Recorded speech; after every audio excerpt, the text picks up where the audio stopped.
Our world, in all its splendor, is a treasure trove of unique experiences. Tourism allowed us to unlock these treasures. It fosters understanding and breaks down the barriers of the unknown. It is through these shared experiences that we weave the fabric of global unity. It's through tourism that we become citizens not just of our homeland, but of the world. But for these values to be realized, tourism must be done in a sustainable, inclusive, and responsible way. Tourism is an opportunity, which, like all opportunities, depends on how we use it.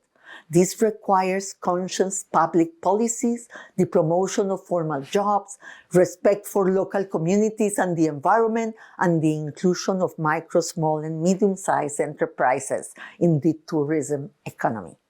Indeed, the significance of tourism as a tool for economic development cannot be overstated.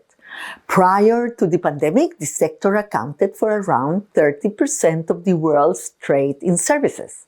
In many places, it is a true lifeline, especially in some least developed countries and small island developing states. So I wish to commend the leadership of the Secretary-General, Kashvili, for guiding the sector through the biggest crisis in its history. Now, the member states of UNWTO are admirably working to transform tourism and build a more resilient and sustainable sector.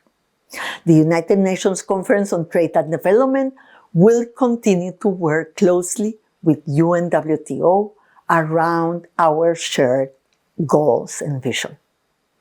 I wish you all a successful General Assembly, and I thank you.